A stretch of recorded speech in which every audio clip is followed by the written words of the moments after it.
¿Cómo están? Tengan ustedes una bonita mañana. Mi nombre es Javier Ángel Goizueta Madueño, estudiante de la Escuela Profesional de Administración de la Universidad Nacional del Altiplano. En esta oportunidad voy a hablar un tema muy importante que tiene como título el derecho económico en el Perú. Cabe resaltar, a medida de resumen, que este tema tiene como finalidad poder brindar algunos alcances sobre cómo se encuentra regulado el régimen económico en nuestra Magna Lex o nuestra Carta Magna. Ya que, como sabemos, en nuestra historia constitucional, la regulación de esos aspectos económicos en una constitución no ha sido una práctica que haya existido siempre.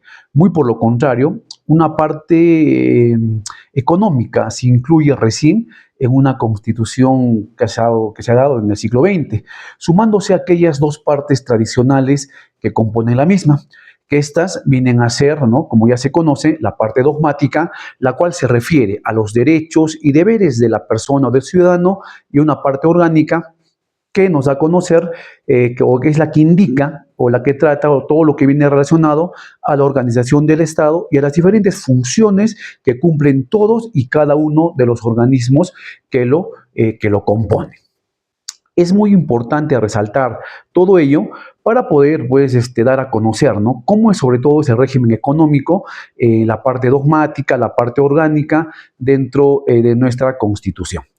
Eh, Como punto de repente importante, vamos a entender o debemos entender que toda constitución debe contar con tres partes. Estas partes son el preámbulo, la parte dogmática y la parte orgánica. El preámbulo suele tener un conjunto de enunciados solemnes de introducción, ¿no?, que nos señalan quién hace la Constitución, cuáles son sus fines, cuál es la tendencia y el espíritu del contexto constitucional.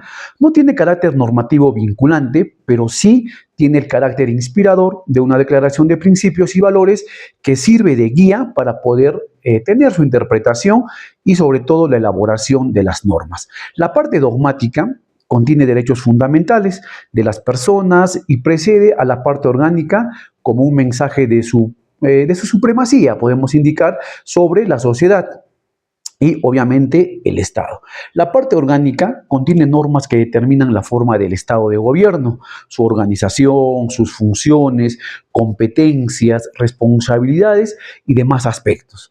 Esta división podemos indicar que no es estricta, pues en la parte dogmática podemos encontrar algunos dispositivos de carácter orgánico y en la parte orgánica podemos encontrar algunas disposiciones de carácter dogmático.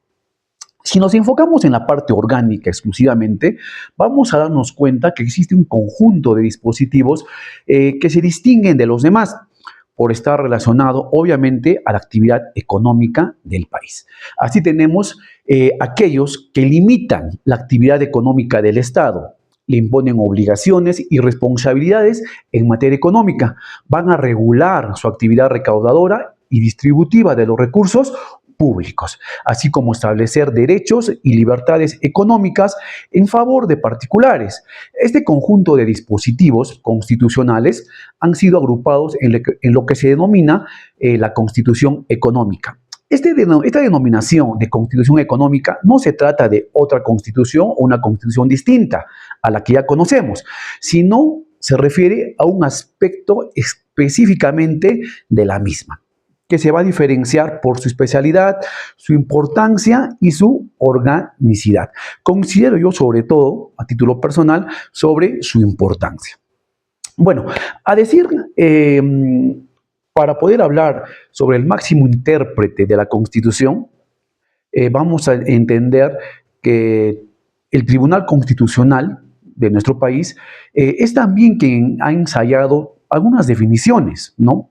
Por ejemplo, nos indican en algunos casos que son normas orientadas a establecer las pautas básicas sobre lo que se fundan en el régimen económico de una sociedad, y por otro lado, que son, también nos dicen que son disposiciones que suponen el establecimiento de un contexto normativo que tiene como finalidad configurar el ámbito jurídico en el cual se van a desarrollar la actividad o las actividades económicas de nuestro país, cuyo propósito es buscar que la actuación del Estado y los ciudadanos sea coherente, ¿no? O sea, buscar una coherencia Estado-ciudadano, que por la naturaleza y los fines se va a convertir, pues, en el Estado social y democrático de derecho.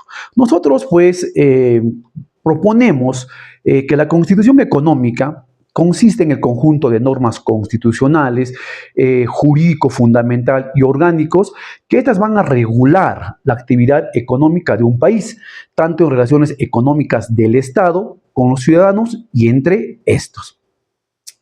Por historia, debemos mencionar en las 13 constituciones que ha tenido nuestro país, ninguna, hasta la Constitución de 1979, ha tenido un capítulo específico sobre el régimen económico, como casi la totalidad de las constituciones latinoamericanas contemporáneas, ¿no?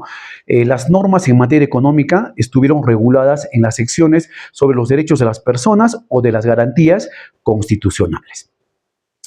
Cabe mencionar que en la Constitución de 1979, por primera vez, se ha incluido un capítulo específico sobre el régimen económico, el mismo que se ha mantenido en la Magna Lex o en la Carta o en la Constitución de 1993. Vamos a hablar también, como un segundo punto, sobre algunos alcances, ¿no? Y queremos dar a conocer qué es en sí el derecho constitucional económico.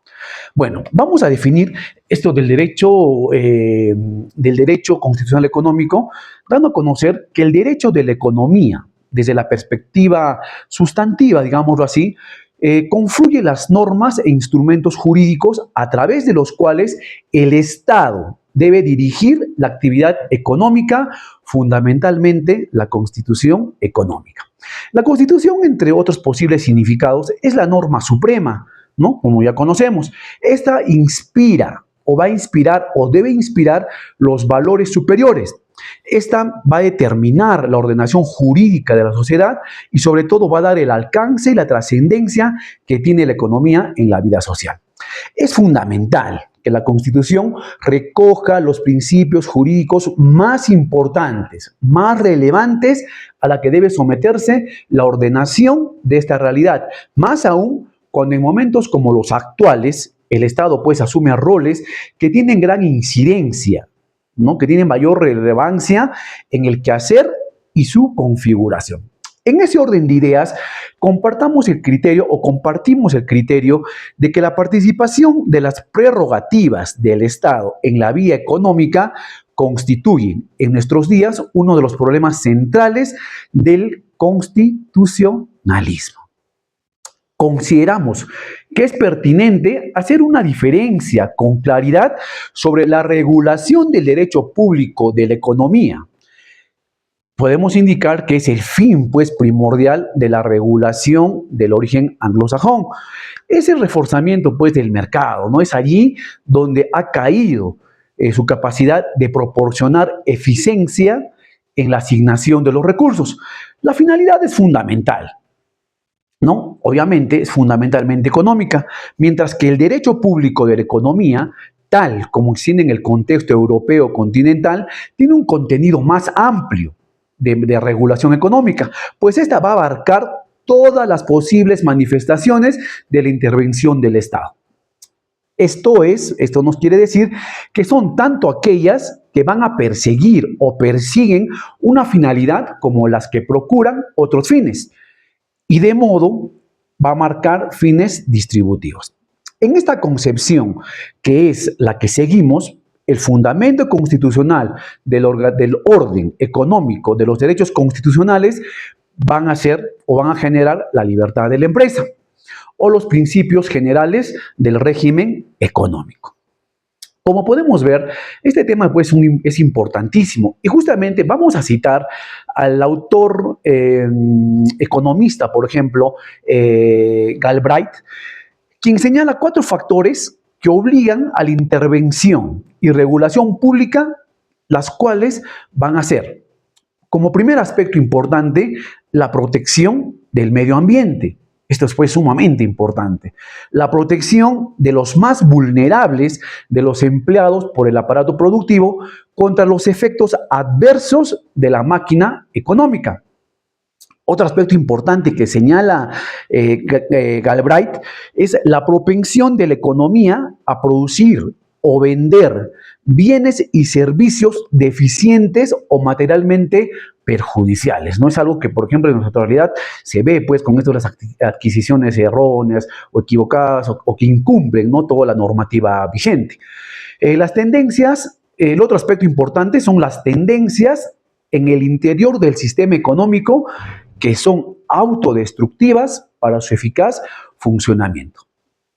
Es así que en el derecho administrativo económico hay una variedad muy diversa de formas de intervención del Estado dentro de la economía. El orden público económico es un título de que legitima, la intervención del Estado mediante autorizaciones, inspecciones, sanciones e intervenciones a las empresas. La actividad administrativa de fomento del desarrollo económico mediante subvenciones y construcción de obras públicas, la actividad prestacional o de servicio público y la intervención directa mediante las empresas públicas. Bueno, ¿qué más podemos indicar? Podemos indicar también algo que hemos considerado importante, ¿no? En el derecho público comparado, no es la regla que exista una sección de la Constitución relativa a una materia, como el régimen económico, obviamente. Esto más bien corresponde a políticas de gobierno antes de que la estructura del Estado en sí. Esto tiene que generar una regulación en el régimen económico de la sociedad y el gobierno debe ser el principio competente para el orden legislativo. Vamos a hablar también sobre el régimen económico constitucional en el Perú. Quizás esta sea la parte más importante que me ha tocado hablar en esta oportunidad. Y vamos a empezar indicando, por ejemplo, ¿no?, que la regulación de estos aspectos económicos o los aspectos económicos en una constitución no es una práctica que siempre haya existido, ¿no?, dentro de la historia de la Constitución, sino una parte económica que incluye dentro de la Constitución. Esto recién se ha podido dar desde el siglo XX, sumándose a aquellas dos partes tradicionales de la misma, como son una parte dogmática, como ya lo hemos indicado, que se refiere a los derechos y los deberes de la persona, y una parte orgánica, que es decir, que es la parte que está relacionada con la parte de la organización de los diferentes poderes del Estado. Si hablamos de poderes del Estado, tenemos que recordar que estamos hablando justamente del poder ejecutivo, el poder legislativo y el poder judicial, ¿no? Cada una de ellas independientemente cumplen un rol de funciones importantes y esto pues nos da a conocer como la estructura del Estado. Una de las partes más importantes dentro de la Constitución Política del Perú está destinada a establecer el régimen económico constitucional. Así podemos indicar o describir que en el artículo 58 de nuestra Carta Magna de nuestra Constitución señala que el Perú ostenta un régimen constitucional social de mercado, ¿no? Entonces, mucho se habla al respecto, ¿no? Sobre el régimen y todo lo demás que tenemos sobre las políticas económicas en nuestro país, pero es claro, la Constitución lo dice claramente, ¿no? La Carta Magna nos dice que nuestro país ostenta un régimen social de mercado, ¿no? Entonces, esto no debemos confundirlo. ¿Cómo no debemos confundirlo? No se debe confundir que la economía social del mercado con la economía de mercado. Son dos cosas distintas, ¿ya? Pues si bien es cierto, ambas contienen elementos en común, también es cierto que ambas presentan diferencias pues sustanciales, inclusive pues hasta abismales. De acuerdo a nuestra constitución política de nuestro Perú, la economía social del mercado presenta las siguientes características. Una de las características es pues la intervención subsidiaria del Estado en la economía. ¿Esto qué nos da a entender? Que el Estado peruano puede intervenir subsidiariamente en el ámbito de la producción distribución, de bienes o en la prestación de los llamados servicios, solo cuando se encuentren fehacientemente acreditado por la inacción de la iniciativa privada. Dicha provisión no tiene las demandas de la población. Pero es importante tener en cuenta que, de acuerdo a lo que he podido señalar anteriormente, esto no significa que el Estado esté excluido de desempeñar permanentemente su función de orientar el desarrollo sostenible del país, motivo por el cual no representa en nuestra Constitución o nuestra Constitución impone el deber de ocuparse principalmente en áreas de salud, educación, infraestructura y algunas que conciernen. El otro aspecto importante es el libre mercado. ¿Y qué es el libre mercado? El libre mercado es el espacio donde confluyen ofertantes y demandantes. ¿Para qué? Para poder realizar ese intercambio de bienes y servicios en el que se forman las condiciones de los contratos bajo las reglas económicas que rigen en su funcionamiento. Para esto, el Estado cumple un rol pues importante, el cual tiene como rol fundamental, podemos decir, vigilar y facilitar la libre competencia, además de proteger que los consumidores se constituyen como agentes económicos dentro de la importancia para un mercado. El otro aspecto importante es la actuación solidaria del Estado. En este caso, en la economía social de mercados, se enmarca en el concepto del Estado que caracteriza o se ha caracterizado por nuestra Constitución como un Estado social, democrático, de derecho. ¿Sí? En tal sentido, el régimen económico se encuentra guiado por valores democráticos, participativos y que tienen como finalidad alcanzar el bienestar social compartido por la población o de la población. Y el otro aspecto importante es la libertad para el ejercicio de la actividad económica. La Constitución Política del Perú de 1993 establece claramente como iniciativa privada o que la iniciativa privada es libre, pero garantiza la libertad de la empresa, de la industria, el comercio y la libertad del trabajo.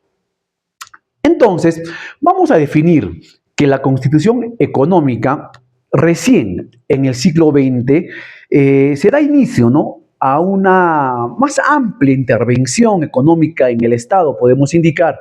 Esto se ha determinado de acuerdo a las condiciones de seguridad y de salud en los centros de trabajo. Como dueño de las empresas, consideramos es una obligación, ¿no?, proteger el medio ambiente, el uso del suelo y todo lo que concierne a ellos, hasta poder llegar a una regulación administrativa de actividad cuya prestación es esencial para poder atender las necesidades vitales de la comunidad mediante la concesión de servicios públicos. La teoría del servicio público se consolida o es consolidada, es importante esto conocerlo, por la escuela francesa de Burdeos, hasta el extremo que un autor clásico como el francés Duit sostiene, ¿no?, y dice: el Estado no es como se ha pretendido hacer y como durante algún tiempo se ha creído, que era poder de mando. Una soberanía es una cooperación de servicios públicos organizados y controlados por los gobernantes. Esta cita es importante dar a conocer e interpretarla para poder entender un poquito más lo que hemos querido enmarcar. Vamos a también dar a conocer al respecto sobre todos estos aspectos que venimos manifestando, ¿no? Es importante también van a conocer, por ejemplo, algunos orígenes sobre el uso del concepto de la constitución económica, que no tuvo, ¿no es cierto?, una conexión directa con el mundo del derecho, a los principios y reglas fundamentales por los que se ha regido. Acá también se encuentra, por ejemplo, en Alemania, en 1932, uno de los primeros antecedentes en su utilización por Beckerhard, quien definía a la constitución económica como la ordenación de la propiedad, del contrato y del trabajo, y de forma de extensión de la intervención del Estado, así como la organización y técnica de la producción y distribución. Es preciso, ¿no?, reconocer que su origen histórico de concepto de constitución económica o del llamado derecho constitucional económico tuvo directamente una conexión por el fenómeno de la socialización, cuyo instrumento principal es la intervención del Estado dentro de la economía. Haciendo una comparación o viendo una casuística en nuestro país, podemos indicar, ¿no?, que el caso en el Perú podría ser que el sistema económico constitucionalizado es el de una economía de mercado de Estado social. ¿Y eso qué quiere decir? Que la economía social de mercado, con valores no solo económicos, suelen dejar un amplio margen de mercado, con valores no económicos exclusivamente, pero suele dejar un amplio margen de acción al poder político, ¿no?, para poder configurar un modelo económico. Resultado, o este va a ser el resultado de la combinación de los elementos heterogéneos procedentes de las distintas formas de cómo se concibe la economía del mercado y que estos son inspirados tanto en postulados del neocapitalismo contemporáneo como del socialismo democrático. Toda esta parte consideramos pues importante, ¿no? Importante dar a conocer. Debemos de conocer siempre un poco de la historia, de cómo inician y las citas que he podido dar a conocer, tanto del modelo alemán y todo ello, nos lleva pues a un importante digamos, a un importante aprendizaje, ¿no? Un aprendizaje que nos conlleva a aprendernos a analizar, a pensar sobre la realidad actual, ¿no? Si bien es cierto, tenemos una concepción clara, una teoría clara, pero como hemos podido conocer también en nuestras diferentes sesiones de clases, las leyes están dadas, pero los ejecutores directos a las leyes, el cumplimiento, somos nosotros los ciudadanos, ¿no? Y muchas veces no cumplimos también ese rol. Y bueno, a modo de conclusión, debería indicar que en nuestro país existe un marco jurídico de rango constitucional, definitivamente, y que este establece el sistema económico vigente y esto va a regular la actividad económica del Estado y de los particulares. Estas condicionan su validez a la observancia de principios, derechos y libertades. También vamos a concluir quizás indicando que la economía social de mercado, como uno de los pilares del marco normativo económico, según nuestra Carta Magna de 1993, exige que el Estado cumpla una serie de funciones, de modo que garantice los derechos fundamentales que ésta reconoce. En este sentido, la economía social de mercado, como modelo propio del Estado social del derecho, ¿qué busca? Pues integrar y conjugar de manera razonable y proporcional la libertad individual y la subsidiariedad estatal, ¿no? Y la igualdad y la solidaridad social. El Tribunal Constitucional es el órgano encargado por la Constitución de determinar si los actos públicos o privados, incluso en el ámbito económico, son válidos por estar conforme a la Constitución. Caso contrario, se van a declarar o serán declarados nulos. Bueno, esa sería la conclusión final a la que llego. Agradecer por la importancia de seguir este video y bueno, y espero que este video pueda contribuir en la obtención de aprendizajes que queremos. Muchas gracias.